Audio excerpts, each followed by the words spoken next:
You know, sometimes I'm sitting there playing my Switch 2, and the thought comes over my head. Is Nintendo evil? Are they trying to take all my money? Are they trying to kill my dog in my backyard? What sinister things is Miyamoto thinking about? All that and much more in this episode of The House of Mario. Come on in.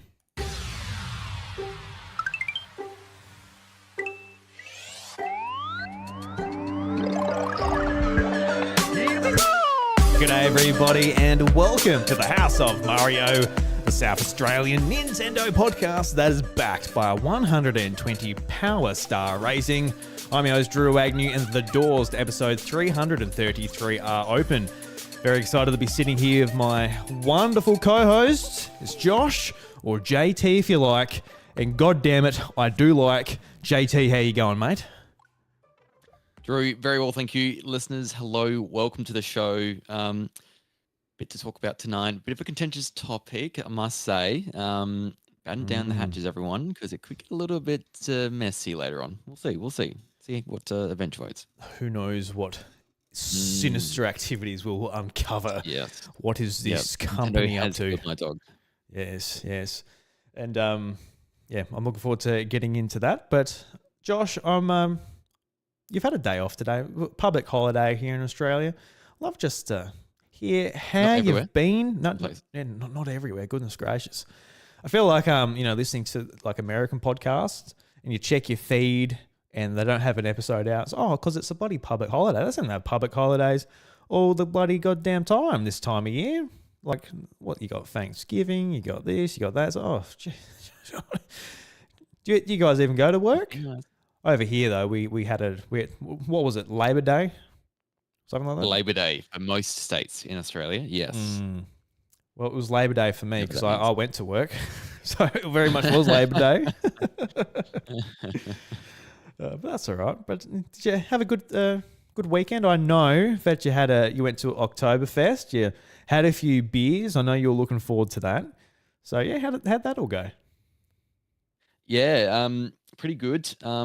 This is the first episode like I've done since my challenge with Michaela's been done. We were doing 75 medium, so we're doing like eating healthy for 75 days, exercising daily, and no alcohol. And Wednesday last week was when it all finished. So that was really good. We got KFC that day, and last Saturday, we went to Oktoberfest. So, yeah, just hadn't had a drink in a long time, and it definitely hit me later on the night, that's for sure. I don't think I ate well. I didn't eat enough, but we had a great time. We were just in Lederhosen in Adelaide, and it was across the road from Adelaide Oval. Beautiful day. So maybe slightly hot for my liking, but yeah, me and my mates, we all got around it. Had a really good time, lots of beers, lots of laughs, and hangover wasn't too bad the next day. I deserved it to be worse, but I had a bit of a nap and a lazy morning, and my afternoon was not too bad. So I'm feeling pretty good actually. I'm glad. And it's not just me that's interested in Josh getting the beers on. Zach in the Discord, he left a message in the Letterbox channel. He says, as somebody of German heritage, I need the full breakdown of Josh's Oktoberfest. What beers were drunk? What sausages were consumed? Any pork knuckle? Any sauerkraut? If Josh can also give his best rendition of, this is a German word that I'm going to try and pronounce, Prosit, that would be appreciated. Now, I don't get the last bit, but the sausages, the beer, all of it, Josh, what was consumed? So it wasn't a great beer selection for German beers there, and the food wasn't German themed really. Oh. There were some sausages there, but it kind of had to do with their own things beforehand. So I do have German blood on my dad's side, so I do have that heritage in me. I love this, marzipan and pfeffernusses. They're like, I've got a big sweet tooth, Drew, and pfeffernusses are like spiced cookies, and like the white on the outside and like brown spiced on the inside, and they are amazing. Like my Oma and Opa would give them to us every year in like a box of goodies amongst other things, and they were like my favorite thing. The other thing I always wanted but was never allowed to was an alcoholic marzipan. That was for mum and dad whenever that came. So ever since I turned 18, I've always like no, marzipan. I'm allowed to have marzipan now, so it's like a cake kind of sorts, and it's it's a bit different. It's a bit fruity. Um, it's like almonds and sugar, all mixed in together. You can get really nice alcoholic ones as well, and it's a great time.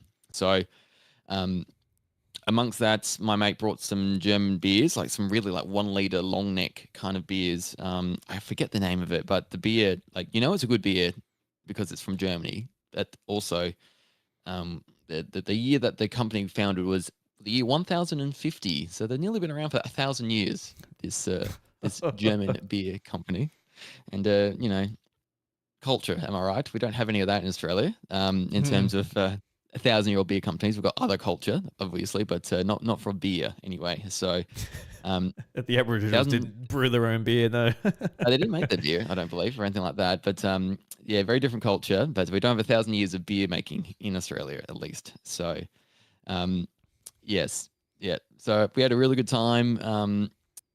Currywurst is what I wanted. I wanted currywurst. I love currywurst so much, and I couldn't see any there. So unless I was completely blind and it was in a spot I could not see, I missed it.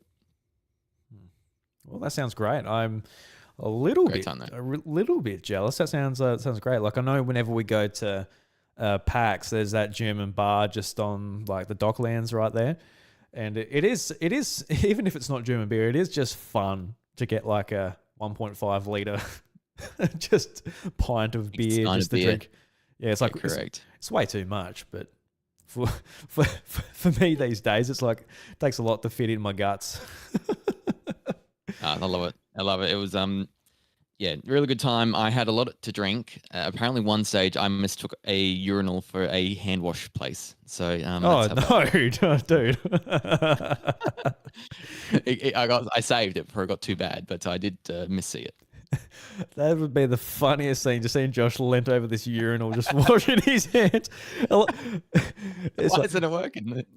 It's getting stickier. Oh, what's that? Yeah, it's just like you mistake scented soap. You mistake someone's willy as a tap. You're like, oh, it's washing it. Wasn't that bad? I thought you were about to say something else, like mistake the sink as the urinal. So that's bad, but that's not quite as gross, I guess. For you, anyway. Yes. Maybe for everyone else. Yep. Yeah, correct. Well, it sounds like you had a great night anyway. Yeah. It was very good. So we're talking about beer now, Josh. Same thing happened last week. Oh, you feel like one? Go ahead. Go get one if you want. I can hold the fort. I might grab one a little bit later when I might need it. After talking for a little bit. But so yeah. Yeah. So yes, everybody, we will be talking about our experience with Mario Galaxy 2 since we've been playing that. We're lucky enough to both get a review code from Nintendo Australia. So thank you very much to Nintendo Australia. Thank you. But before we jump into the Nintendo stuff, let's do some housekeeping. If you like to watch the show live, you can watch it on youtube.com/Rodruby, 8:30 Australian Central Standard Time. You can join us live, much like Dolphin Pants has in the chat this week and every week. He's a nice man. Thank you very much for joining us. Really do appreciate it. You'll hear from him throughout the episode, I'm sure, with his comments. But of course, you can check out the show on podcast services like Apple Podcasts and Spotify. Be sure to leave us a 5-star review. If you like the show, it helps us, apparently. I don't know how. The algorithm. I can't say algorithm. Maybe I've already had a few beers. Oh, well, I've had a red wine tonight. Maybe that's making me stumble. I did second guess it, Josh. I'm like, should I have this red wine? It might be an interesting podcast. I don't know how hard it's going to hit me after a day's work. Usually alcohol hits me pretty hard just afterwards. I mean, yeah. But that's fine. Yeah, it makes for good podcast recording. Yeah, you get nice loosey goosey Drew. Here we go, loosey goosey Drew on a Monday night. Bloody beautiful. So you can get yourself cancelled, mate. Cancelled, yeah. I was just thinking what I could say to get cancelled, but I've never been hired. I haven't been taken in by the broader community online. So that's true. You can't get stopped. That's right. You can't stop me. You're indomitable, Drew. I'm just talking to myself. I'm just talking to myself here on my YouTube channel. Just talking shit. No one watches. It's all good. But yeah, of course, you can join us on the Discord as well, the Idrubia Homestead. Come on by, sit down, chat in there, talk about some video games. Leave some, some letters which we can read on the show. We'll be bringing them up later on. And of course, Josh has a wonderful Nintendo podcast. He does every fortnight with a new guest each week called Nintendo Maniacs. The bloody lunatics over there just talking Nintendo, having a good time. Josh, what's the update for this week? So what's been going on? So fortnightly, so this is the in-between week. So last week's episode I touted with N64 Josh. This is the latest episode. Give that a listen. We talked about the Donkey Kong Bonanza DLC in great detail. Had some fun blind ranking some 2D Mario games, amongst other things. So yeah, give it a listen. I have an exciting guest scheduled in person this weekend as well. I don't do many in-person recordings, but it's on track to happen. So very excited to talk about that next Monday. Is it somebody outside of your family? Like somebody actually bringing into your house or? Yes. Nice. I look forward to look forward to seeing that. I also look forward to seeing whether they raid your house. You're bringing strangers into the house. God knows what could happen. No, complete stranger. We do know each other. Oh, vaguely enough. It'll work. It should be fine. Beautiful. Well, stay tuned. He's just a maniac for Nintendo, not a maniac for machetes or guns or knives or things. So it's good. Not just a general maniac. Correct. The Nintendo maniacs are fine. It's just those actual maniacs. That's what the ones you got to look out for. Just you kind of got to be a bit more careful with them. Yes. Yeah. True. Yeah. Just a general,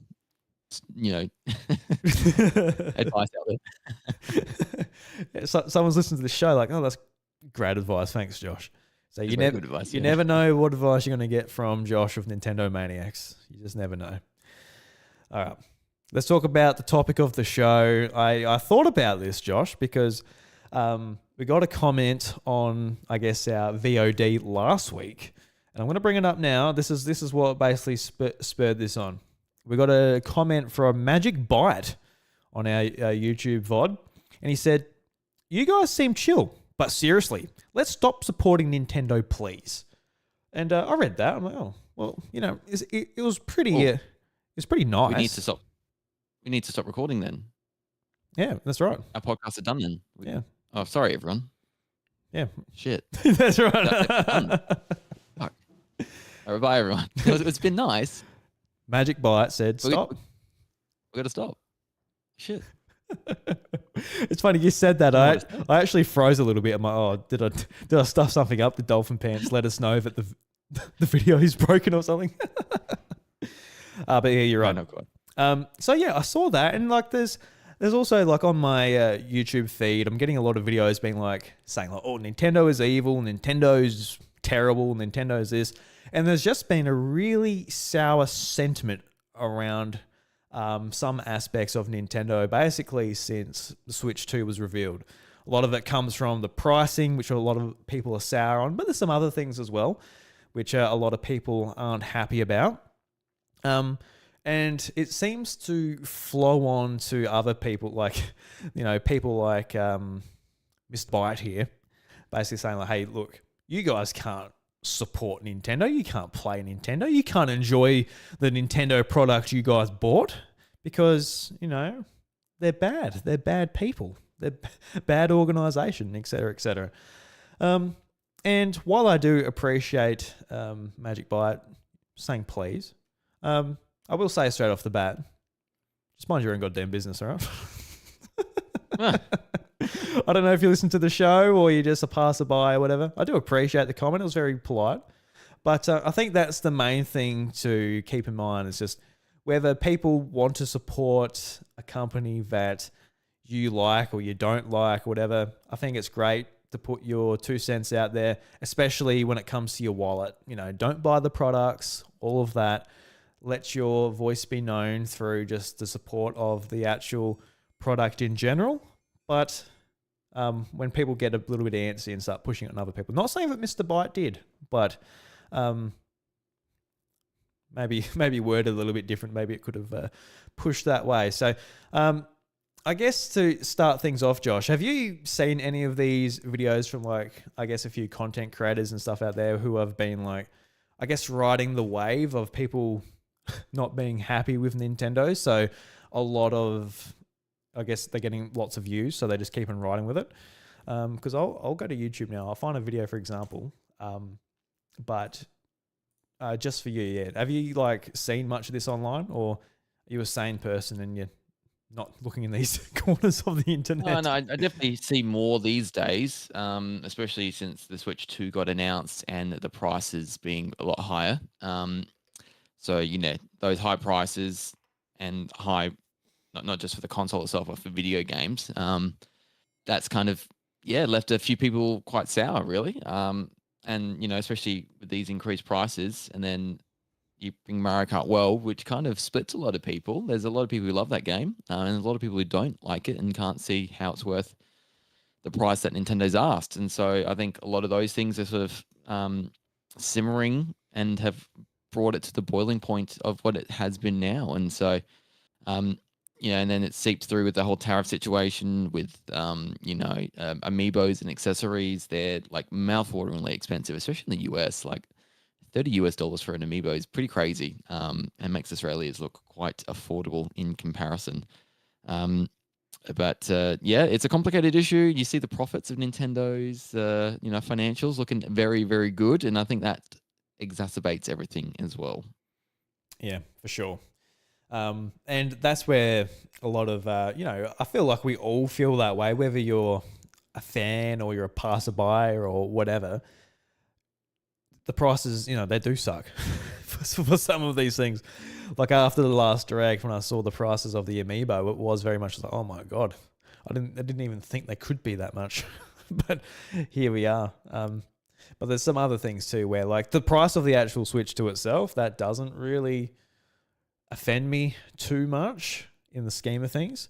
But yeah, like Mario Kart World, that is overpriced at $80 to be pushing the envelope of what prices are in the States. I don't see it. I thought that maybe it could have been that game to push it potentially, like full of content, open world, all this stuff. But ultimately what we got was just another Mario Kart, which was a lot of fun, don't get me wrong. But yeah, it's a little bit of a tough pill to swallow. But yeah, I think that's where I get sort of hung up on it, is when I'm seeing like all of this pushback for the prices of Nintendo games and hardware and accessories and things like that. The only pause I have is like, does it make them evil? No. But it's not like they're the only company doing it as well. Like companies across the board are doing this. And like we saw this week, Xbox Game Pass go up by 50% in the States, and about the same here as well. It's now like $35 Australian for Game Pass Ultimate. And it's, especially on the Xbox side of things, I won't get too much into what Xbox are doing, but it's extremely frustrating on that side of things, because Game Pass is like the one thing Xbox has, especially if you have their hardware. Like, you can get their games elsewhere, not that they have like a whole heap of, I guess, third-party games. I guess they do now that they bought a couple of publishers, but it's extremely frustrating on that side of things, because without Game Pass, now that I don't really see the value in it there, my Xbox is just like, oh, that's what I had you for. That's what you did. Now, so now I'm very much just like, all right, well, so there's a different frustration when it comes to that, but it's just the things that if Nintendo were doing some other things, like maybe behind the scenes that we're aware of, like how they treat their workers and things like that, then it might be a little bit more of a story to bring up. There was that story a week or two ago about how they're shaking up their call centers, how they're basically getting rid of a lot of their US-based call centers, and they're off-siting them to other countries that get paid much less, so they can save money there. Like, that's I guess that's an example, like a cost-saving measure on their behalf, which Okay, I hadn't heard of that one. Yeah, that was a story a little while ago. We didn't talk about it here because it's kind of like, what do you say about it type of thing. It's just like, well, that sucks for the workers and ultimately for the people in the States who are ringing up with issues with their products. It's not going to be good for them either. So it's kind of a lose-lose situation, apart from Nintendo gets to keep more of it for their investors and things like that. But I don't know. When it comes to like true evil for me, when it comes to these corporations, obviously, you've got like energy companies and all this stuff, which we won't get into. But just on the gaming side of things, last week, this is another thing that sort of made me think about this as well. Was just like, the EA buyout. The PIF basically coming in, buying EA, one of the biggest publishers in the industry, and just like the track record with Saudi Arabia, just how they basically treat their people, and they're trying to, they're sports washing and now games washing, I guess, how people view the things they've done in their culture, which I have a massive problem with, and that's something that really frustrates me when I think of things that are really bad things going on in games, like the buyout of companies by them in particular. That's something that really grinds my gears, especially when they're outright owned. Because it was a big story when the PIF, they invested, they own 5% of Nintendo. That went up to 9%, but actually they decreased it down to 7.5%. So they even have input in Nintendo, which is very scary.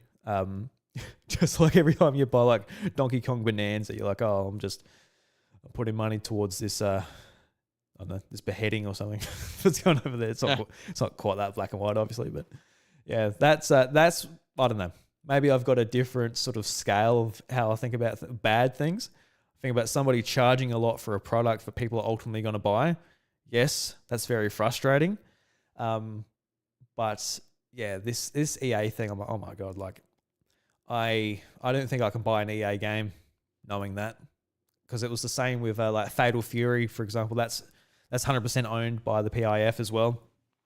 And I'm like, well, those games look kind of cool, but I don't want to be putting my money. You sort of got to put your money where your mouth is a little bit, and that's where I sort of draw my line. If they fully invest if they outright buy Nintendo, like, would I not buy Nintendo products? I probably couldn't go that far not to play Nintendo. Just, but yeah, it's a tough thing. I don't know. It's rough, but yeah, a lot of people are feeling quite negative about the whole situation. But yeah. Yes. I have some points that might make them seem evil, Drew. They've done evil things in the past, they're pretty bad with the copyright enforcement, Drew. They take a lot of, especially with Pokemon fan-made games. That's pretty evil sometimes, isn't it? When people try and be creative and artistic. You can debate whether when they start to make money, is that the line crossed, but they're definitely taken people down and made people repay a lot of money. Whether that's evil or protecting their rights, leave it up to you. Yeah, the recent Pokemon one was pretty outrageous. Just like to try and basically nail Power World, just like not give them a leg to stand on, basically copywriting the whole idea of using monsters to battle in that specific situation of being in a 3D battlefield and all of that. That's like, that would be a scary pattern for them to have, especially as a big Pokemon fan. I love Pokemon, but my God, I want someone else to push them a little bit, because they obviously have no competition and no reason to even try with some of their games. So yeah, that's something that's really annoyed people over the last couple of weeks as well, rightfully so. Yes. Yep. The Nintendo eShop, you can't get a refund on that place if you make a mistake and buy something you don't want. I don't know how you go about it, because there's some slightly better practices elsewhere on Steam, isn't there, and PlayStation? I think Nintendo's one of the worst ones when it comes. Yeah, PlayStation is a no, unless it's a catastrophic situation like Cyberpunk or something that just doesn't work. Yep. Xbox is actually really good. Xbox is great for giving refunds, and Steam is amazing. Very good for refund. They might be a little bit too good, to be honest with you.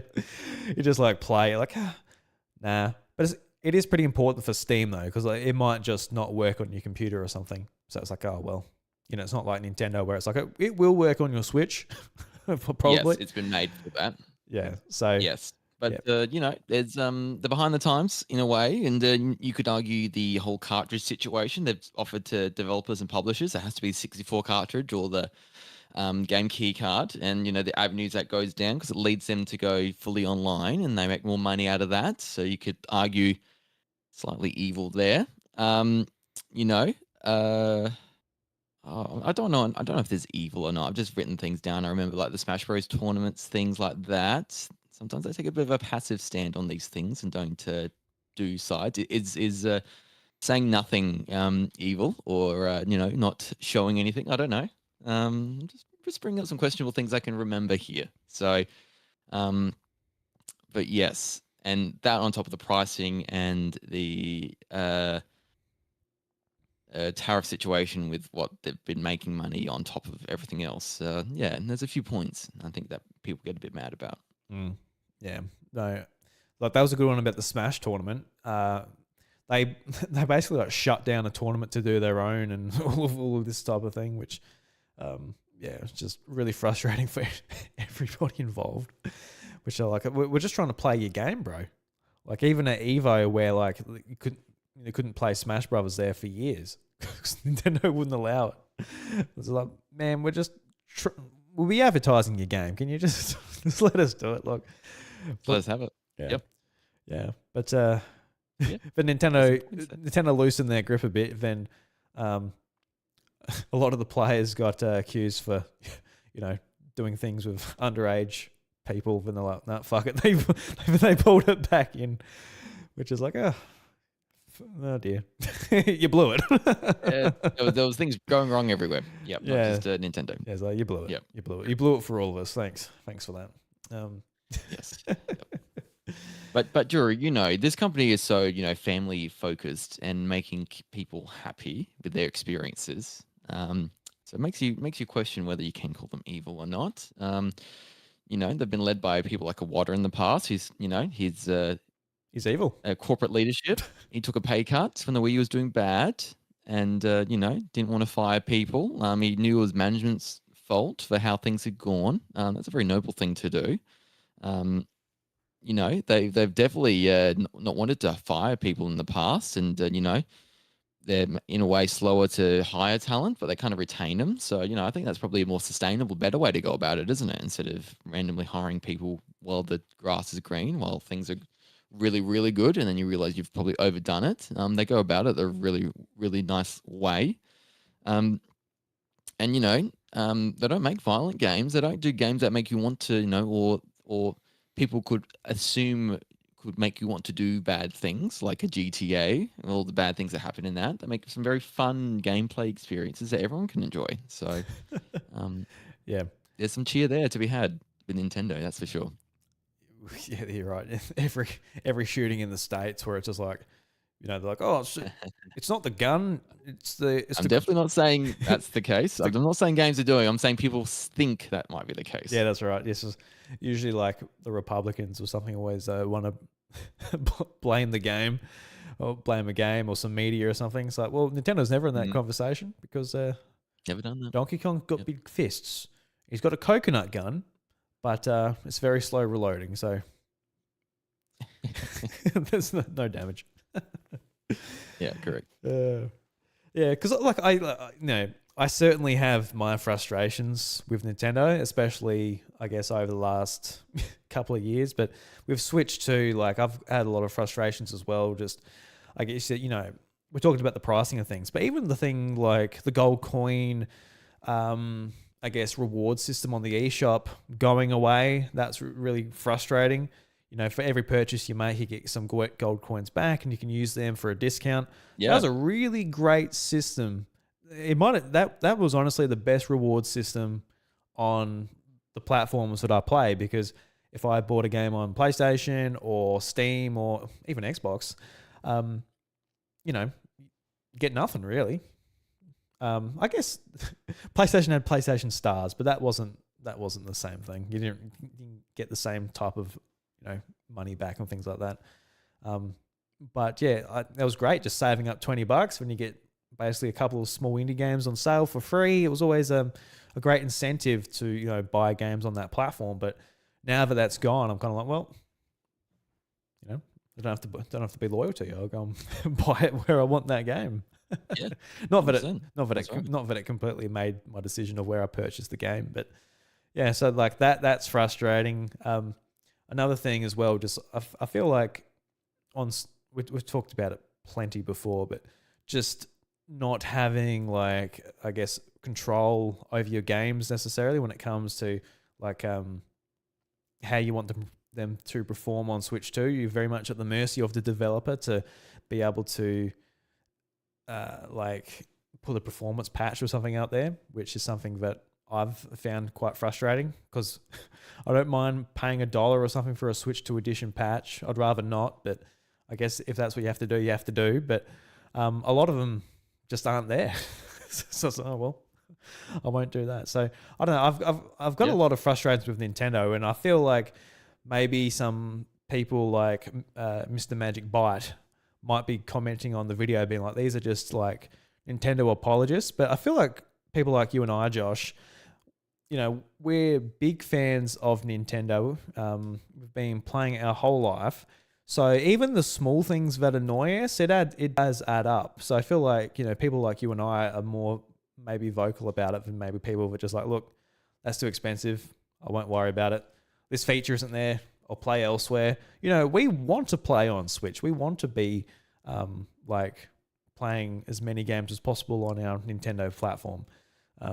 So yeah, we tend to sort of be a bit louder about it or put up with it or, whatever the situation is. So yeah, I don't know. I just, we're not Nintendo apologists. Well, I don't think so anyway. I mean, I think I'm definitely more forgiving than others when it comes to Nintendo. But in saying that, there's definitely times when it just annoys me. There are things like the Galaxy 2 thing lately has annoyed me, and I'll call it out. I don't like it, and the amount of price we've had to pay for that game. It should have come out 5 years ago. I feel stuff like that. So I try to be a bit balanced with it all. But yeah, I definitely know, I come from an angle of I love this company and the games they make, and that probably does give me a bit of a bias, doesn't it? So it's all relative in a way, though. Yeah, well, of course you love Nintendo, because you're not going to spend your free time sitting down and doing a podcast. And then when I ask you, hey, would you like to join the House of Mario? You're like, oh yeah. But I actually really hate talking about it. I find it a real chore. No, it's like correct. It's it's the same for me too. We're not going to do this in our free time on a Monday night because we don't like it. We come from a place where we love video games and we love Nintendo. We love Nintendo's games, and that frustration just comes from love for the most part. And if we ever are like, some of the people in these videos where we just find the thought of Nintendo so vile and disgusting and just how could anybody play it? We obviously won't podcast about it. We won't buy the products. We won't play the games, and we'll do something else with our life and we'll move on. That's where that's where I feel like a lot of it's just so hyperbolic. Like, yes, it's expensive. Yes, it sucks. You need to make your own value judgment when it comes to some of these things, and stuff like I mentioned with the gold coin reward system, and if you want certain features in your games that aren't there, or et cetera, you just need to weigh that up for yourself and move on. But and don't let I guess certain content creators get you riled up, because they are doing it for the views, and I can confirm that because these videos get a lot of views. There's like a lot of them are sitting, when I just Google Nintendo is evil, a lot of them are sitting at like 500,000 views. Some from 6 hours ago. Nintendo, no, that's not one. It said shut up, but I don't think that's in a negative connotation. There's one like from 6 months ago, like boycott Nintendo, all of this stuff about all of this stuff. So yeah. I don't know. And it's not just YouTube videos; it's politics as well. The negative side evokes more of a response from people, and it's a whole it's a marketing thing as well. It can definitely there's a tactic behind it. yeah, so I don't know. Try not to fall into it. I assume people listening to this are just listening to us talk the shit and talk about Nintendo. So you're not going to sit 35 minutes into this just to be like, yeah, stuff those guys. Probably not going to draw those people in unless we had like a 10-minute video just jumping straight to the point. But yeah, it's when it comes to like, evil stuff, there's been a lot of truly evil stuff on the news recently. So maybe that sort of colored it in a little bit for me as well. Like Nintendo's an escape for me. Like it really is. There's things that frustrate me and products. Like when I see the Kirby amiibos for $60, I'm like, no. I see Pokemon went up. Well, Switch 2 games in general, they went up by $10 here in Australia just quietly. I was like, it's like, no.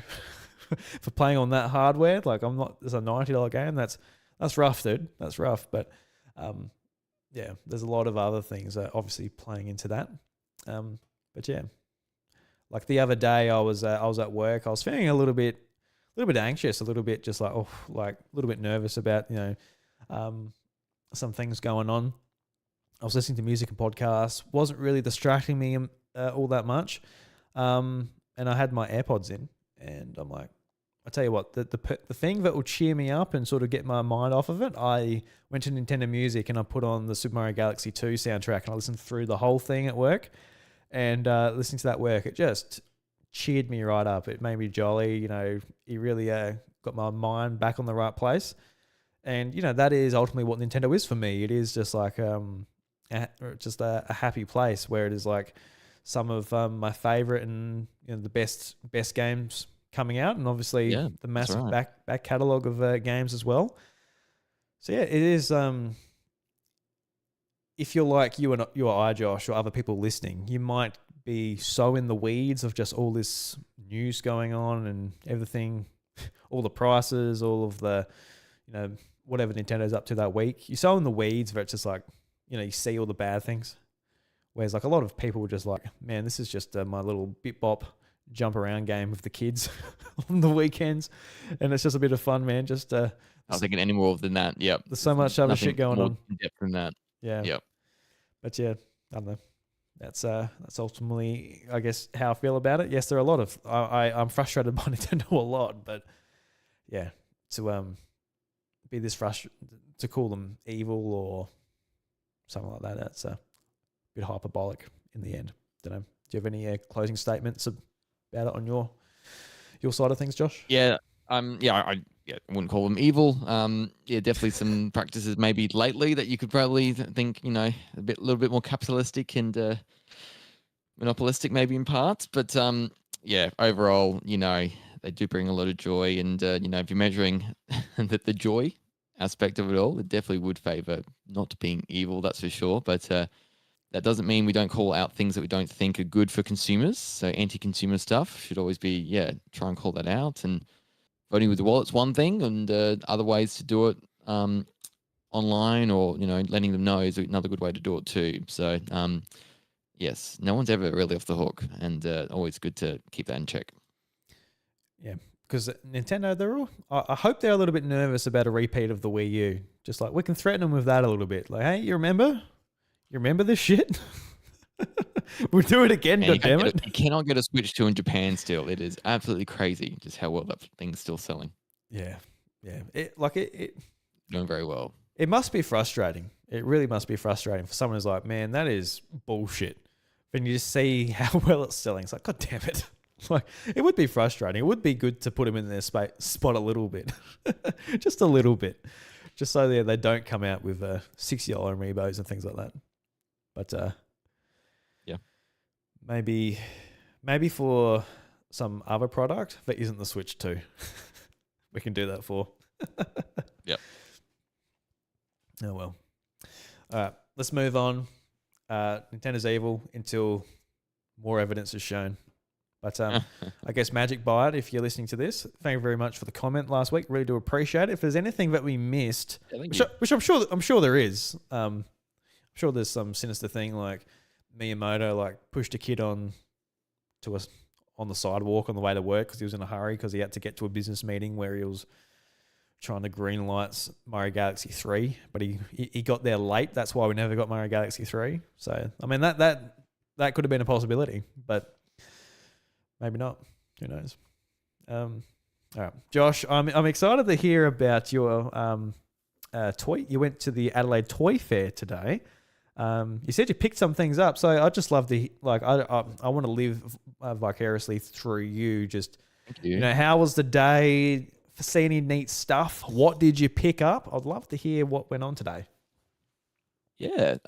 So it was the Adelaide Comic and Toy Fair today. It's an event that's run every 6 months. I really enjoy going to it because it's a great chance to. I've got a few friends who have different stalls, so I always say hello to them. It's a very social thing these days, but also you do get to scour around all the different other stalls looking for things. So it's not just comics and toys in the name of the event, but video games very much are a big presence there. And I'm always on the lookout for new things. I saw things that might have interested me. There's like a Pokemon Ranger on DS. I didn't pick it up. I looked at it and I thought that'd be cool to play eventually. But then I thought maybe the DS NSO will come eventually in the next couple of years, and I will play it on that and probably enjoy playing it on that. A bit bigger screen, all of these things. I saw like the different another codes, the DS and the Wii version as well, but I have it on Switch now. So it's like, I'd love to for the right price, I might have got them individually, but I didn't feel like I needed to get those things. Had a friend who wanted some GameCube things. We looked around, and there wasn't a lot of GameCube, sadly, these days, which, is a bit of a hard one to collect for, because if there are GameCube games, it's usually like movie time games that are available for purchase, which aren't the best. They're a little worse, but they're not, amazing, so to speak. But we got an early bird, and luckily we did because the Amiibo stuff's the main thing for me these days, and so I've got like probably 90% of the things I want, and so I look for them. Like loose is always good, and if they got to be like under recommended retail price these days, because a lot of them you can just order online brand new. Nintendo Australia are pretty good these days, restocking. So I could pay $21.95 for a brand new inbox Amiibo for ones that are printed. I don't need to when you're paying $15 for a Bokoblin. So I got one of those, Drew. Oh, very nice. Not very exciting. I have a Bokoblin Amiibo now. Very good. But the main thing, the only other thing I bought, and the thing I'm very happy is this bad fella.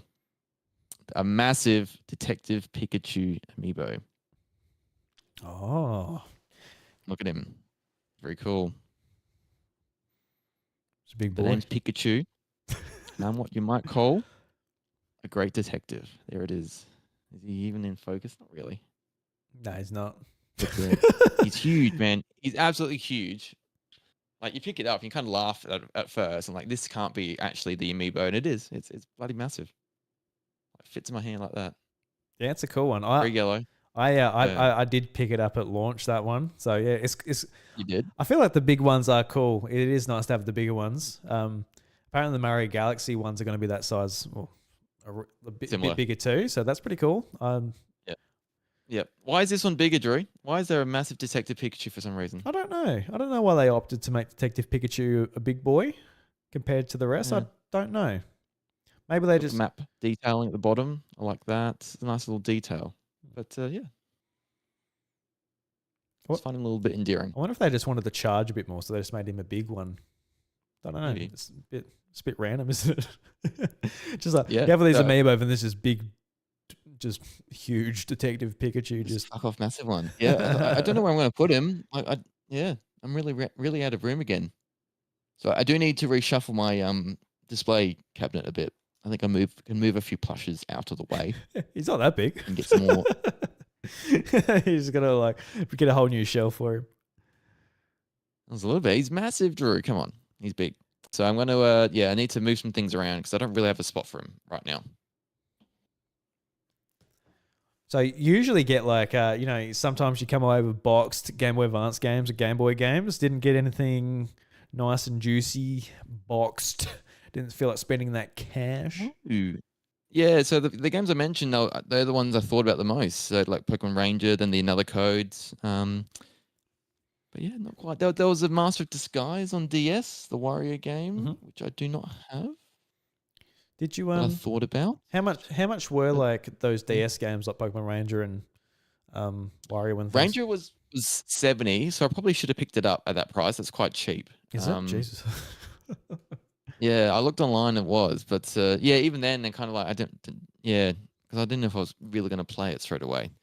Um, then the Another Code games, one was 70, the other was 90, so I felt they were a little high.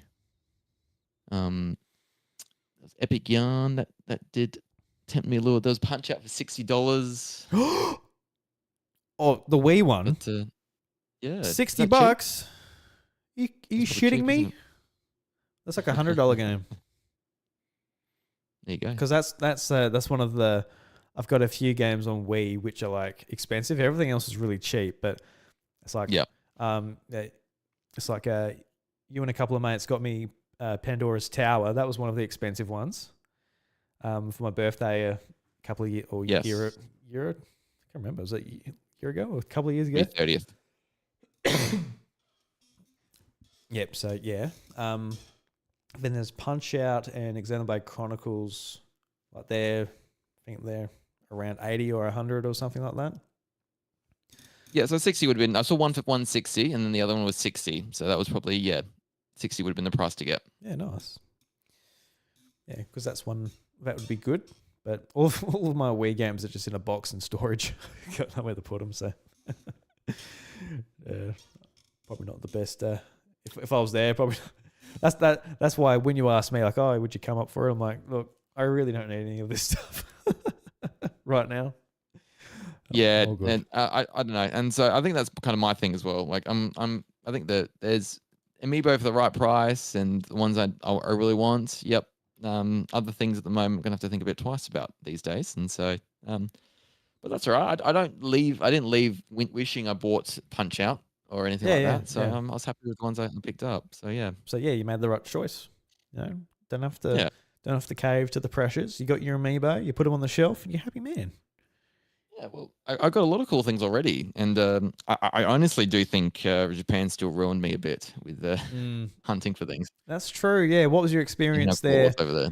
Yeah, in like your hometown, rummaging around stuff compared to like what your experience was in Japan. Like it's expensive, and there's cool things you can get at these fairs these days. Like there's a good range, but the price is you're gonna have to pay for it, and yeah, I just don't know. Yep. Unless you really love the franchise or the actual series a lot, yeah, it's hard to justify. I'm just looking at your Game Boy Advance games back there. Is that a box copy of Ruby, Sapphire, and Emerald? Correct. You've got all three boxed.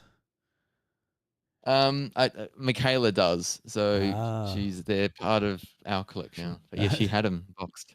Yeah, well done, Michaela. Yeah, All thank three. you very much, Michaela. Yeah, I know. Pretty bloody good. Yes. Yep. Yep. She has a Golden Sun there as well, like a Yoshi's Island, a Banjo Kazooie Gruntilda's Revenge as well. Amongst my Metroids, Castlevanias, and Pokemon Pinball. Nice. Oh, Yeah, because that was your last pickup, wasn't it? As far as your Game Boy box games, your Pokemon Pinball. That was one of the first ones. The last one might have been the tennis. I got a Game Boy Tennis. That was in an immaculate condition. It might be Zero Mission at this rate now. It's been a little while since I got a GBA boxed game.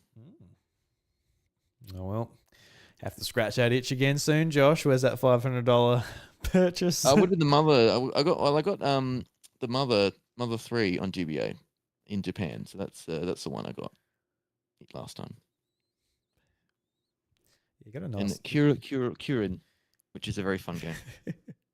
I got to the point where I couldn't get past the level in that game on Nintendo Switch Online. It's got a tough. very frustrating game. Yeah. It's I lost my way to get to the hard bit that I'm stuck on. Like I'm even stuck on it, and then like on Switch Online, you've got rewind, and I'm still fucking struggling with it. I'm like, oh god. Yeah, it's one of those games you kind of rewind doesn't really help that much. In a No. way. Yeah. I'm like, I Yeah. can't.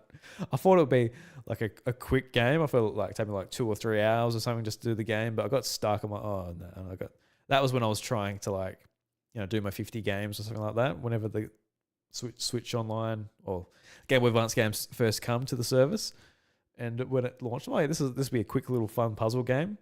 Be cool to give it a go. And I got to a point where I just got stuck. I'm like, damn it. Oh well, maybe one day I'll go back. Who knows? Who knows? Maybe.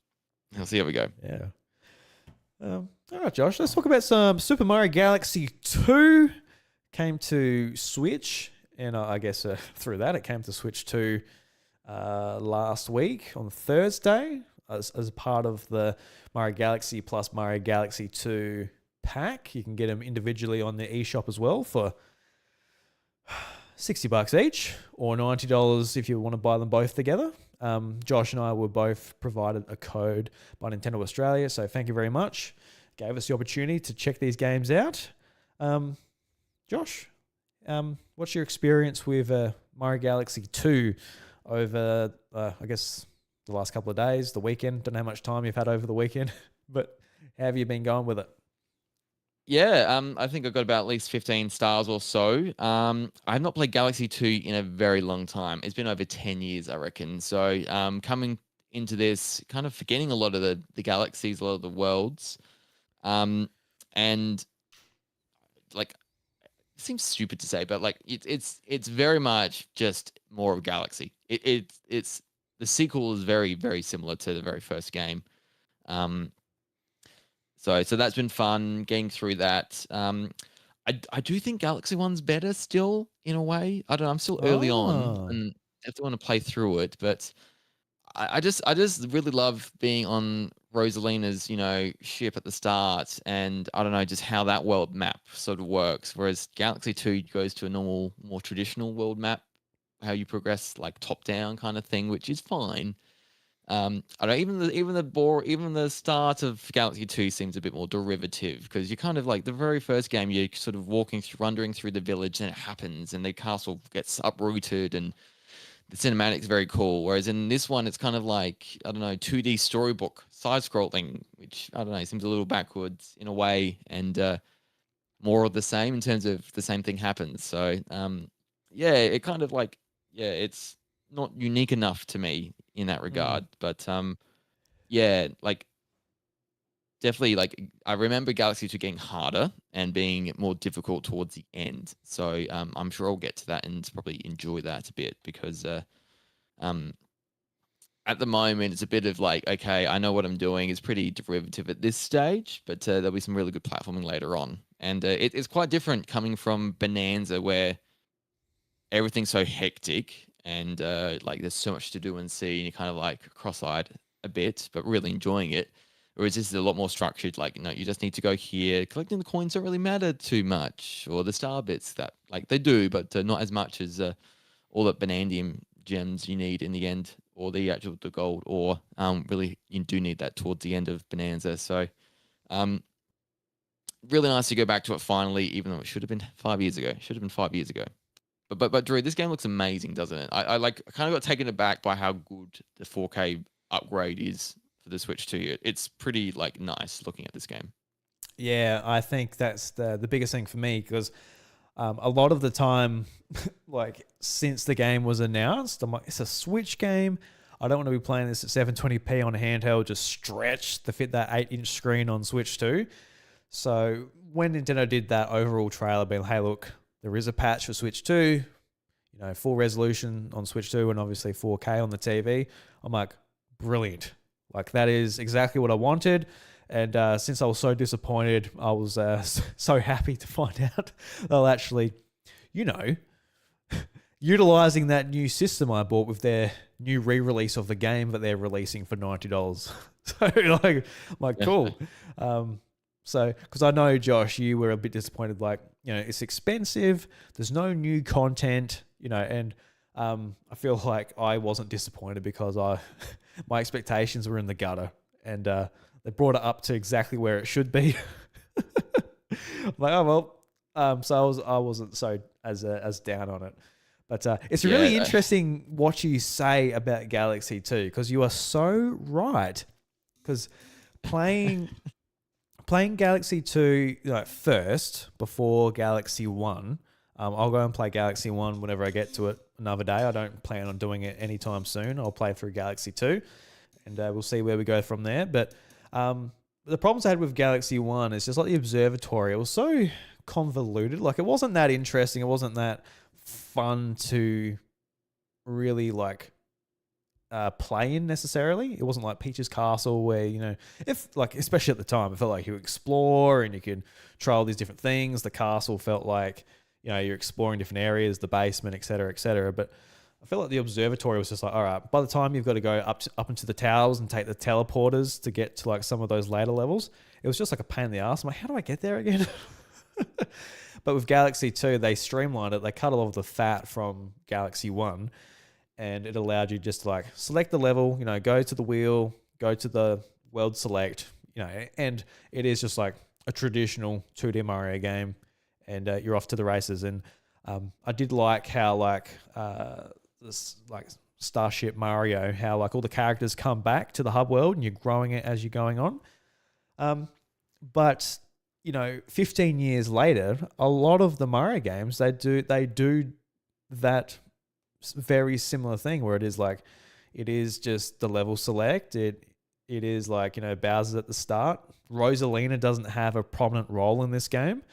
So yeah, it kind of just feels like what the template was for the other Mario games that came after, like 3D World and I guess not really Mario Odyssey. That was very different, but it feels like we had a few games that felt like Galaxy 2.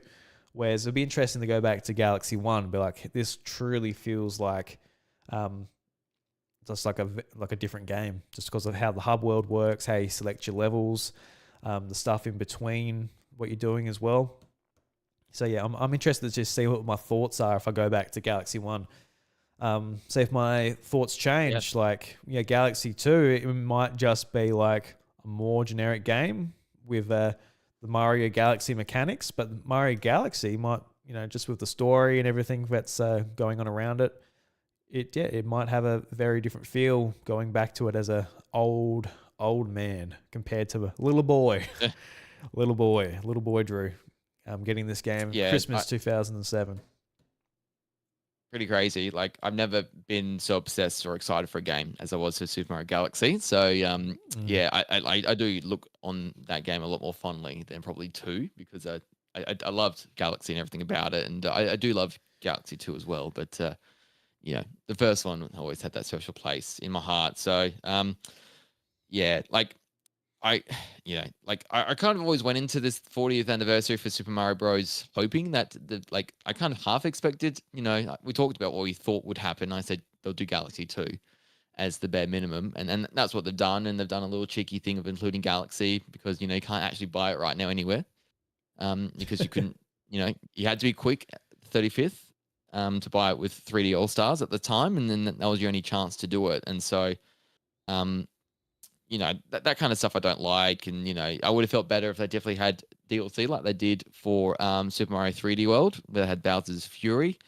Nothing like that here. Like, we're talking about this on our game chat sesh on Friday, Drew. Like, if they did a whole, new galaxy areas, like a whole new world of galaxies, that would have been amazing. And that Yeah. would have been enough for me. That would have been like, yep, brand new stuff here. Maybe, they've thought of some cool new gravity-defying things since they've last, made this game. That would have been a super fun and really unique thing to sort of entice more people, maybe to convince them to go back to trying out these games. But you can't deny that these are quality titles, and for the price of them, if you've never played the Galaxy 5 years ago, then you could definitely argue it's a very good deal here. And you can buy them separately, and that helps. $60 here Australian separately, so a little bit cheaper than the standard recommended retail. If you bought some calls, 20% off vouchers, even better again, and that definitely helps make the case for them.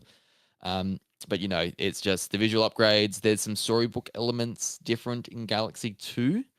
Very superfluous, not any main stuff to the overall gameplay that improves it here. and there's some slight mouse control stuff with a co-op player, which I don't know if a lot of people are going to do with these games, like have that second player tag along and try out the mouse, but it is there. So that's, there is some Switch 2 upgrades at least. But yeah, this is one of those more, like this is going to be a big game for them this holiday because, the movie's 6 months away and it's Galaxy themed as well.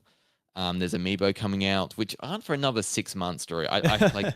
Yeah. They've never cared more about what the functionality of Amiibo is until this. Like 90% of people have been done with this game, maybe by the time the Amiibo come out. Unless there's a whole new wave, there probably will be a whole new wave for people buying this game in the Amiibo when the movie comes out. But for people who like want to play Galaxy and 2 right now, not that the Amiibo functionality was great or anything. You get a 1-up mushroom or a life mushroom, nothing amazing. Whoa. Yeah, pretty big, right? If you tap another Amiibo, Drew, you get 3 star bits. Is that How what you useless is that? It's horrible. What's the point?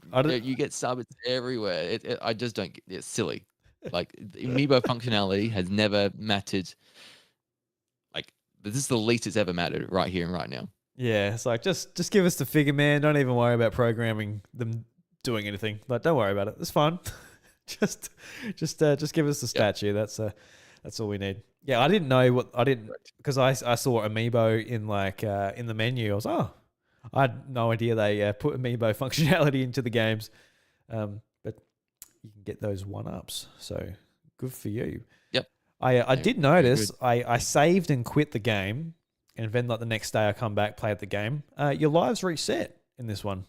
I'm like, I don't. So yeah, I remember that. So like I had like 30 something lives, and then I had then my next play session I had 5 again. I'm like, all right. It's kind of annoying. So maybe those Amiibo would come in clutch. Like if you have to if you want to exit out and play a different game, like all my lives. So when you get your Amiibo collection out, just start scanning and just get those lives off.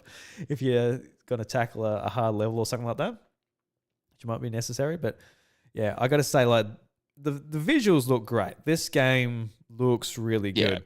Yeah. They've redone the hard work, textures.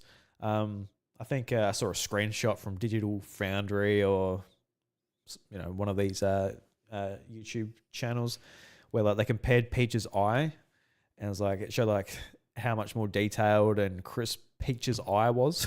Even it's obviously you're not going to notice that small detail playing the game, but it looks really nice. Yes, true. I've honestly just been playing in handheld mode because that's what I've been finding convenient recently with the kids and things. Just pick up a handheld and start playing that way. And the game looks really, really good on handheld. It looks fantastic. Exactly what I wanted. Just give me a pretty looking Mario Galaxy 1 and 2. And it's exactly what I got. And I've got to say too, just the joy I felt, when I started downloading these games and having the icons on my screen next to Mario Kart World. So Mario Galaxy 1 and 2. I'm just so chuffed to have these games on Switch. It's I don't know, I was just having such a good time playing it. Like you said, Josh, we had a bit of a game chat the other night, just playing Galaxy together, talking about stuff and whatever, and it was just so fun to sit back and play it, and it was great. It was really good. It was good. I want to talk about the motion controls as well, how they've adapted them. I've played in handheld, like I said, but I also took the Joy-Cons off and just put the Switch 2 on my lap, just so I could use the more, I guess, Wii traditional controls. And I feel like both work really well.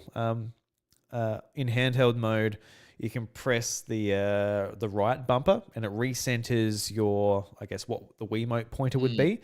Then you can sort of move the gyro around the whole handheld and it will sort of do the pointing. And that works fine enough. It works pretty well for collecting star bits and things that you need that for.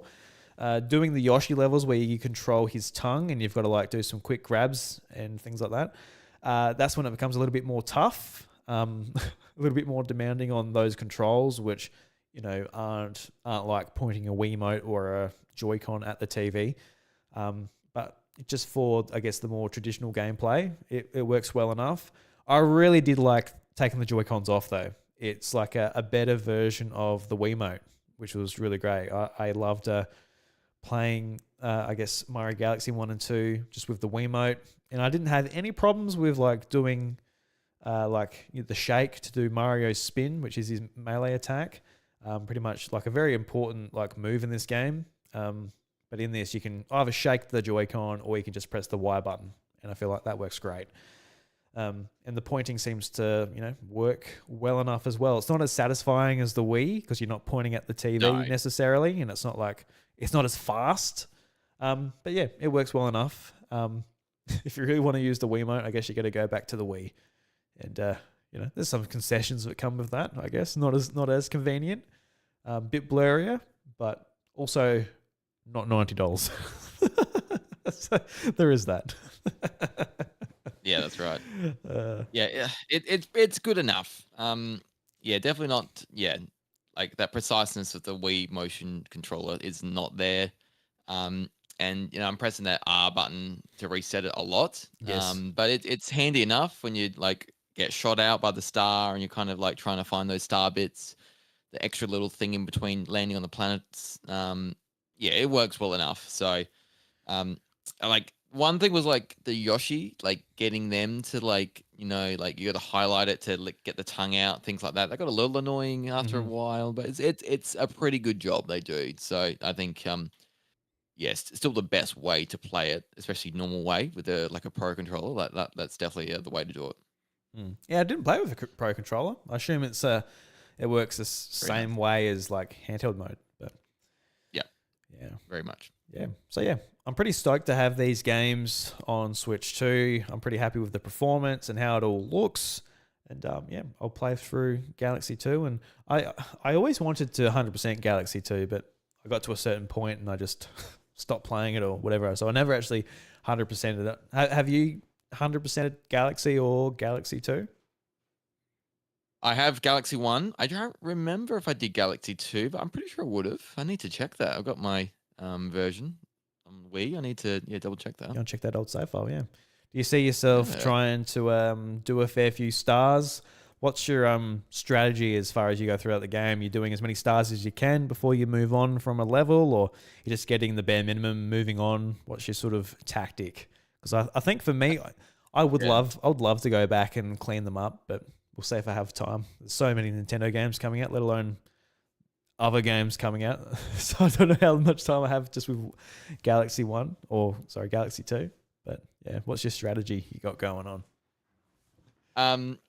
It won't be the minimum just to get through. It'll be if it interests me and I want to do another one and, like do the Queen bit to get that star first, then go back to the normal one, I'll do that. So I think there's definitely some worlds that don't interest me as much, and I kind of just like, no, I'll do that later if I really want to. Other times I love a world or a planet, whatever you want to call it, and I want to keep doing it. So I definitely just go with what interests me, and that's a bit of an in-between path. Cool. Yeah. I like the strategy, Josh. Good stuff. Thank you. I think it works. Are you going to get to Galaxy 1? I don't think I'm going to get there for a little while. I'll pick it up when I... Not this time, no. Yeah. Maybe around the movie. I've had 5 years to do it, and I haven't felt the need to. It was definitely Galaxy 2 this time. Yeah, no, I get that. Maybe around the movie, that'd be a good time to sort of get into the Galaxy mood, sort of before the movie comes out. Play the game, watch the movie, sort of indulge in Mario Galaxy culture. The references a bit more. Yeah, you're like, oh, that's Mario in the movie. Oh, yeah, I remember now. He's got a brother. His name's Luigi. Yeah, it's all coming back. About that. Oh, yeah. Yeah, that's right. Yeah, I forgot about that guy. So, yeah, Mario Galaxy 1 and 2. Great game. Big price. Get it if you want to, I guess. Because I was thinking, like, what would be a good price for these two games? Like $40 Australian? It's like, would that be okay to pay? Like, I feel like that's like that's still a fair bit. But it's like they are Mario games. They are touched up. Nintendo obviously, they price their games to be like, I guess evergreen for them. Like, you're never going to like just get their games for like in a bargain bin. So it's like, $40. And like realistically, I guess with $90, it's like you're getting them for 45 each. So it's like, is that actually kind of around the pricing that I'd be okay with if I were to buy them? Obviously, I got the review code, Yeah. so I didn't buy them. It's like maybe I don't know. It's hard. It's I don't know.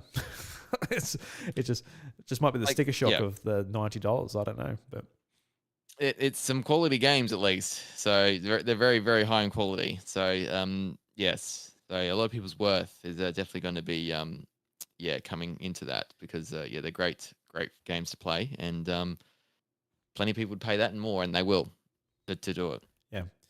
I mean that's ultimately the thing. Like these are some of the best 3D platforms of all time. Like they are amazing. They're some of the best Nintendo games, best soundtracks, just absolutely phenomenal games. So even if they are like far too expensive, it's like just put them in the wish list, wait for a sale at least. Like they are definitely worth playing if you haven't played them before.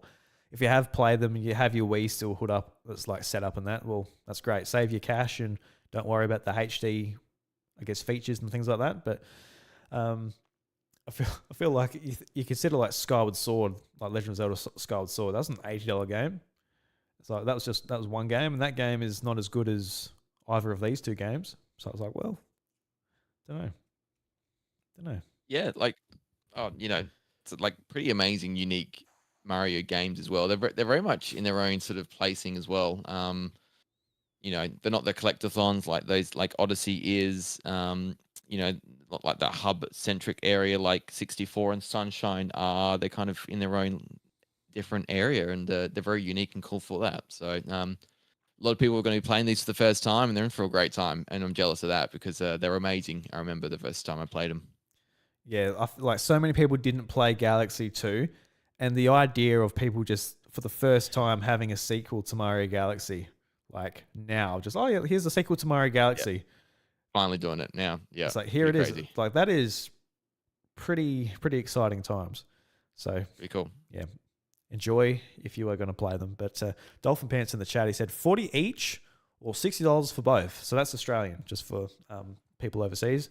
I think that'd be a good price. That'd be pretty fair. I feel like people would be pretty happy to do Yeah, that, obviously. But definitely. $30 more. They So didn't. they I'll be did they interested to see the did. sales numbers. Yeah, yeah. Well, yeah. But even the sales figures, they're going to pick up a fair bit towards the movie. And once the movie comes out, people going to the eShop and saying, "Oh, look, here's some Mario Galaxy movies." After seeing the Mario Galaxy movie, so yeah, there'll be a fair few, sales Yeah. picked up then too. Yes. Correct. Definitely. So yeah, let us know if you're boycotting Mario Galaxy 1 and 2 HD remasters. Like for me personally, like yeah, like $90 would have been a lot. I don't know if I would have rushed out to buy it, but yeah, like I said, it would have been in the wish list at least for sure. Like when I felt like playing it, I would want like the HDified version.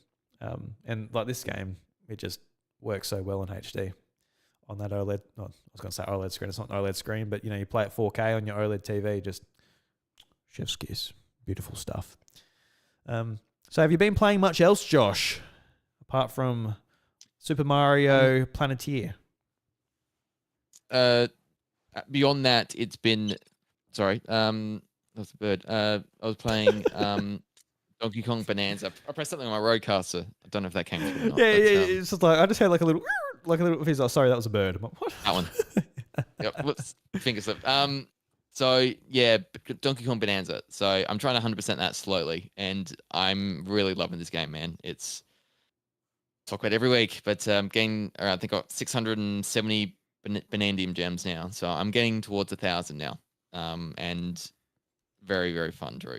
Like I really just want to finish as much of this game as possible. It's got you by the balls. I like it. Love it, man. Like I need to yeah, I need to play Odyssey again because that's been my favorite Mario game, and I really want to like play that again and sort of compare how they feel because I really love Bonanza here now as well. It's just one of those very cool games. I need to finish the post game. I've sort of taken my time with that, and started 100%ing things before I get to like the post end of the post game. So there's more to come. There's no rush, Josh. It's coming from me, who's definitely in no rush. Just Correct. enjoy it, mate. Yep. Savor it, because I'm enjoying it. I'm kind of savoring it. Yeah. Yeah, once it's over, Yeah. it gets deleted from your system. You never get to play it again. You're not allowed to. Well, I won't enjoy it for the first time ever again. That's the issue. Isn't that sad? Isn't that terrifying, Josh? It's the first. That's good. It means I can remember stuff still, so that's good. That's true. Yeah, because a lot of people say like they want to like erase their memory so they can play Breath of the Wild for the first time. It's like, well, yeah. What about if you I play it don't- again and you don't like it? Then your good memories are gone. Jeez, That's a good point. That's not guaranteed, is it? it's not guaranteed. That's a terrifying thought, isn't it, Josh? Yep. Like those. What have you been playing though? What have I been playing? I've been playing a fair bit. I got a few games I can go over, I guess, quickly. I played a bit of Sonic Racing Cross Worlds. Just picked that up. I did some of the Miku content. I didn't get it all. Dolphin Pants, who was posting in the Discord about he got all of the rewards. Very jealous. I didn't get all the Miku rewards. I would love to decorate my car and the costumes and all that stuff, but I will just be stuck with the early rewards. Putting Miku in, I don't know, whatever outfit I unlocked. I don't know. It's like a battle pass pretty much. It seems like they're doing like events and there's like a battle. It's a free battle pass. That you just like, you gain experience and you see your little meter go up and all the rewards are laid out along that. And you've got to try and get as many points by doing races. And it's done in the festival mode, which is basically a combination of 3 different modes. There's one where obviously you've got to try and get first place, but you're in a team of 3. And there's sort of some challenges within those. So some is to collect as many rings as possible. The other one is to get as many like team tags as possible. So like bump into your teammates to get the boosts. Basically think about Mario Kart 8 Deluxe where like you're in the anti-grav and you're boosting together, you're hitting each other. You're basically doing the same thing in this one. And there was another one which I can't remember. I didn't really do that one while I was playing, so I can't remember off the top of my head. But whoever gets the most, whatever team gets the most in those like side challenges get 10 extra points. So it could be the make or break for those races. So yeah, I did that a little bit. And then my Steam Deck went flat and that was the end of that session. So I charged it up and then that's funny. I was rotating handhelds like crazy on the weekend between the Odin 2 Portal, the Steam Deck and Switch 2. I love those 3 handhelds. So I'm glad that I could rotate them out a little bit. But I bought a few games on Steam. So then I went to my Odin 2 Portal, which I've got Game Hub set up where I can play Steam games on there. And I was looking at my wish list and there's a few things on sale because the autumn sale's on at the moment. And this has been one I've been thinking about for a long time. Since it came out last year, but it came to Switch and Switch 2 a couple of months ago. It's a UFO 50. It's like a combination. It's like a big package of 50 retro games all put into the one game. And the idea is that all these games are based off of a fictional console. And, all these games are made by different people, all put together. And the idea of just having a virtual sort of a game where you're like, just... like, oh, what's this game? You just literally dust it off on the main menu, put it in, you start playing, and you got no idea what it is. And like throughout like the list of games that progresses chronologically from the first game to the last game on the system, and you can sort of see just how things have progressed over the course of a console, much like I guess we get now.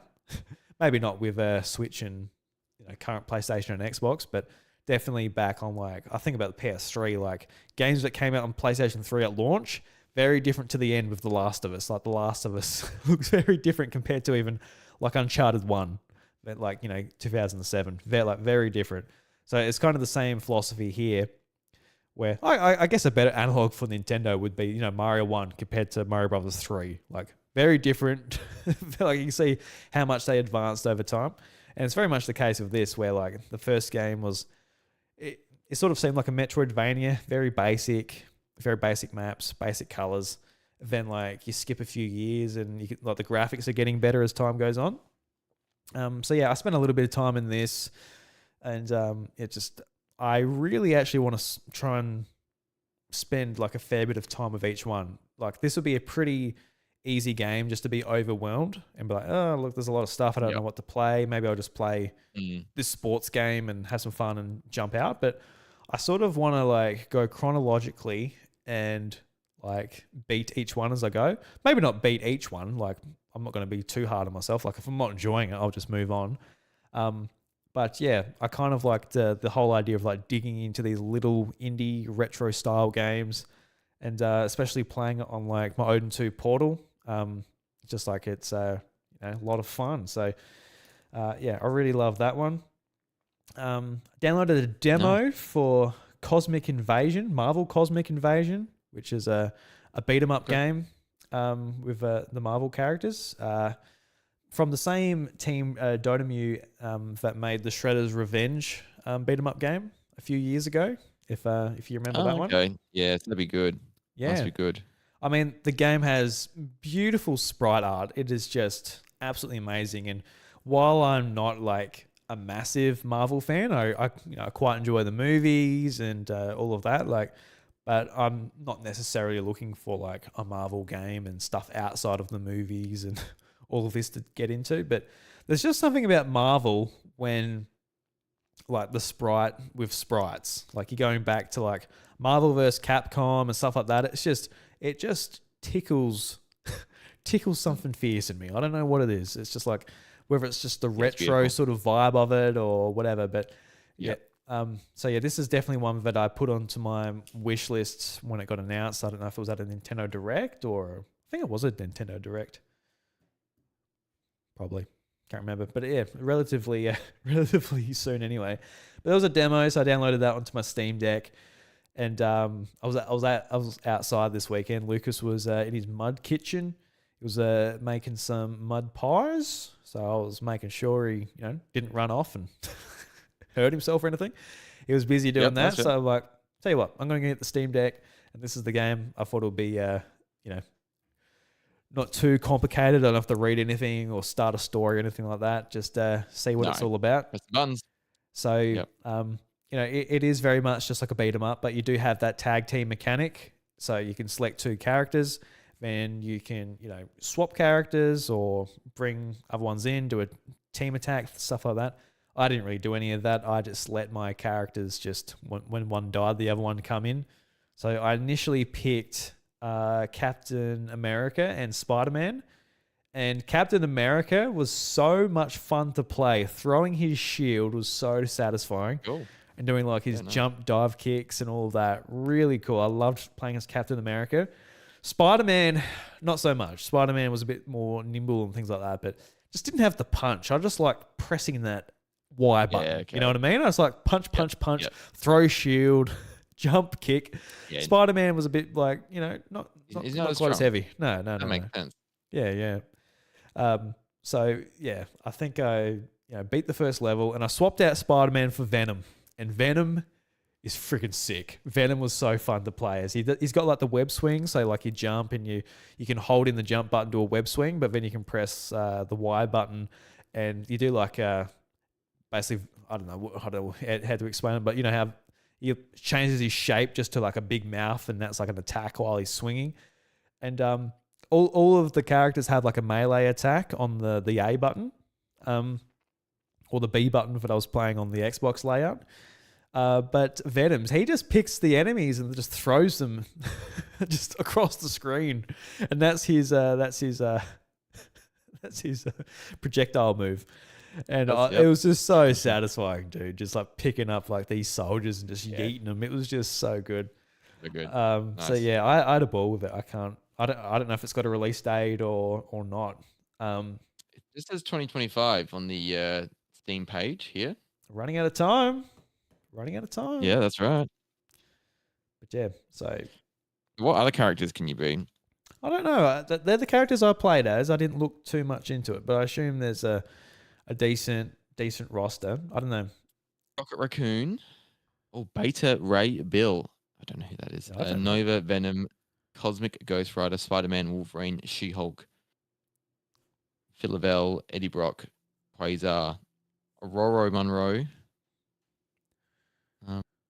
There's some names for sure. Annihilus. I was thinking, Josh, this might be a good game Yeah. chat game. Jump on, mash some buttons, talk some stuff. Yeah. I had a lot of Yep. fun playing like Streets of Rage 4 and Shredder's Yeah, I do like Shredder's Streets of Rage Shredder's 4. Revenge with like some friends online a year or so ago. So yeah, these beat 'em ups, man, just yeah. a lot of fun. Yeah, they're pretty easy and fun to play. Yeah, so don't know. Would you be Yeah, sounds interested in good. playing it one day when it comes out, Josh? Would you like to Oh, I think so. beat some things up? Yeah, count me in for that. All right, Done. cool, done. And I played a game. I bought this. It's called Fretless. It's I guess, a music-based, turn-based RPG. I got it for like on sale for $18. Yeah, indie turn-based game. Just really nice pixel art. That's what drew me to the game. And sort of getting into it, like the idea is that like you're using your guitar and like I guess your musical know-how to like attack your enemies. And the turn-based combat, it basically works like you've got frets and they kind of pop up at the bottom of your screen like playing cards. They're not playing cards, but like you've got like attacks that pop up. And then like you can use them to increase your shield. You can use them to do your attack. So there's one that I had that allowed me to hit all my enemies at once. There's another one that let me do a projectile and hit one enemy. And it seems interesting. I played it for, I guess it will tell me right here. How do I play? 54 minutes according to Steam, just looking at it here. So yeah, sort of just played it on the Odin 2 portal. And it seems interesting. Like I said, I was drawn to it because it just looks beautiful. So I think how long to play, put it at about 9 hours. Actually it says main story about 7 hours. So yeah, I mean, I feel that's a good little pickup. That's been on my wish list for a while since I saw it. But the main thing I've been playing, Josh, is Hades 2. I picked up Hades 2. Picked it up on Steam. Nice. And I played a bit on the Odin 2 portal just to see how it performs on there, via the translation layer. It works pretty well on there. It looks beautiful on the OLED screen. I just want to... Every single time I play the goddamn thing, I'm like, this screen is just amazing. So yeah, Hades 2 just absolutely pops on it.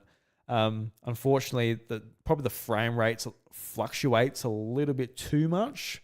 It goes anywhere from maybe 30 frames to 60. Even some areas that aren't as populated might go up to like 90 frames. So if you could sort of lock it, that'd be good.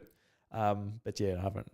Yeah. Maybe some settings or some updates and things like that might help me out there. But it doesn't bother me too much because I'll just play on PC and stream to it anyway. So I'll get the full grunt of the PC with the OLED screen there. So it doesn't bother me too much. But I sat down and I played it for... I guess I can check that too since I've got my Steam Deck right here. How long have I played for? Oh, well. I had my Steam Deck on sleep mode today, so it says 12.6 hours. I didn't play it that long. probably around like 5 hours I played it for, I assume. Really enjoying this. I think this is going to be like my main game for a little bit. This is... Like, I never really got into Hades 1. My whole thing with Hades 1 was I sat down, I beat the first boss, I got past it, and then, when I lost that run and I went back, I'm like, I can't be bothered doing this boss again. Okay. I really don't feel like just doing the same thing again and again. But right now, I'm in the mood just for like, I want to pick up a handheld and do a run. And just with the rewards that this game gives you as well, like there's so many things to upgrade and give you progression. Like there's different abilities, and there's different, just so many things you collect throughout your run that you put back into like your stats and your progression. And every single run, there's new characters, there's new dialogue, the story's always progressing. So there's no it's not like an arcade game where it's like I am just doing the same thing again and again. There's always something going on, and it's very much tied into the narrative of the game. So yeah, I'm having a ball. I played a little bit at lunch today, which was good. It made my lunch go way too quick, but it was great. So yeah, Hades 2's very much up my list. So yeah, so Good. I've heard there's so much more to it compared to the first game, like the collectability, like things to upgrade. Like people love the first game, but this one's just like a whole new level of things to do. So that's pretty amazing. yeah, so absolutely loving it. So yeah, I'll keep playing it and all that. So Awesome. so Josh, I had a bit to talk about this week. I played some video games. I got a bit of a chance yesterday while Very, very well done. I rotated through my handhelds. I played some video games. Yeah, done well, man. Thank you very much. Yeah. All right. Well, what else we got, Josh? Now, we usually do the house brawl, but we don't have a game chosen out, and I don't really feel like it, to be honest. Well, fair enough. We don't have to. But you did lose last week, so I do need to punish you. Oh, okay. Okay, having it that way as well. All right. Yeah, Done. yeah. Or should we just let the punishment slide as well? It's just it was just a real simple one. Real simple one, Josh. I can do it. Yeah, give it to me. Lay it on me. I just need you to do your best because you're always making me do impressions. So I'm like, fuck it, I'll make Josh do an impression. Just an impression off the bat. I want 20 seconds of just enthusiastic Mario, just wall hopping, jumping, just having a great time, just having just the best time. A skilled player, just not taking his thumb off that A button or that stick, just going nuts. So that's what I need. That's what I need, Josh. All right. Are you ready? Count me in. 3, 2, 1. It's me, Mario. Mamma mia. Let's go. It's I love the spaghetti, the ravioli. I'm doing the child's matinee the thing he does. Nom, nom, nom, nom, nom, nom. Here's a Luigi. This is Mario doing a Luigi accent right here. Chris Pratt. That's how you do it, man. That's how you do it. Well done. Do you feel punished? Yeah, I'm a little bit red. Feel a little bit hot under the collar. So yeah, I think consider your work successful, Drew. Well done. Thank you. So yeah, we'll play the house brawl next week. So what this does, Josh, is this makes it a best of 3. So no, there won't be. It can't be draws because you brought draws into it now. Yeah, we so brought draws can't be a into draw it for October. That's good. Yeah. So September was a draw with my last second win in Mario Kart World. So Pretty amazing. I guess we both got a point or whatever for last month, but now it's the best of 3. So we'll try and bring a game. Hopefully, it's 1-1 by the end of it. Hopefully, maybe it still be a draw. You never know. Yeah, no, we can't do that. There has to be a winner this round. Has to be a winner. Has to be a winner. All right, Yep. Let's end the show with some letters from the letterbox. If you'd like to leave a letter in our letterbox, you can join our Discord. There's an invite in the show note on the podcast services or the VOD. Just look, open your eyes. You'll see it. It's funny. We've got Dolphin Pants in the chat. We got 2 from Dolphin Pants. And in his second question, he says, second question, if it's allowed. It's allowed, Dolphin Pants. That's fine, mate. Yeah. Yep. First one, he says, playing Mario Galaxy in handheld mode is actually a fun experience. What other Wii game would benefit from being able to play in handheld? I mean, there's a lot of Wii games would be great to play in handheld mode. Maybe not the ones with heavy motion controls. I don't know if you want to just sit there on the couch with your handheld mode Wii bowling. Probably not the ideal way of playing that game. You do like what would you do with that? Like a scoop of the handheld, like you're sitting down, you look at, you just throw it when you just watch your bowl looking at the screen. I don't know. Maybe. I think the biggest one where I talked about getting a copy earlier, but like Pandora's Tower or The Last Story, 2 of the 3 prominent exclusive Japanese RPGs on the Wii that are stuck on the Wii. It'll be great to have them just anywhere else at this point. But they're two games that just use the classic controller. So there's no worries about having them in the handheld mode. It'll just be like playing a normal RPG, which would be good. So they're ones I would be quite excited to see. Like, seeing those games come to Switch too. That'd be really good. Any come to mind for you, Josh? Only the Switch 2 game Drag and Drive. I want button controls for Drag and Drive. Yeah, one handheld, but is being asked for here. I don't know. I kind of in a way we kind of got them. I don't know because What's another pointer game? I want Metroid Prime 3 Corruption. I want that in handheld mode because they did such a good job with remastered Prime 1. That's probably a good one. Like, how would they go about the port, you reckon? Like, doing, like, the key sections, the aiming, all of that? Would you just, like, redo the controls, just do buttons? Yeah, like, it works so well for remastered. Like, they changed that really weird, funky, like, L trigger holding down and then moving the C stick to do, like, those types of things. To making it dual stick, and it was great. So I just want the same thing for all three of them, to be honest, not just Prime 3, but Echoes as well. So, yeah, I think that's one I'd be excited about the most.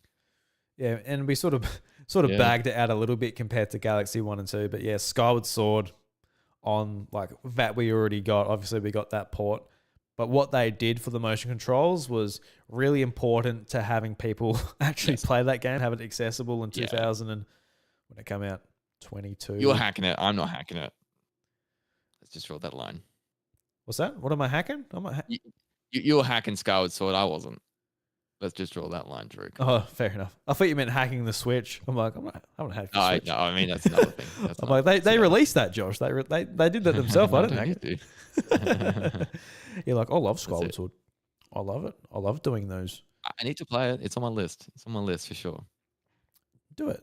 I'd love to hear what you think. When you get to the I'll tell you. The fourth try, you're like, oh my god, just stop it.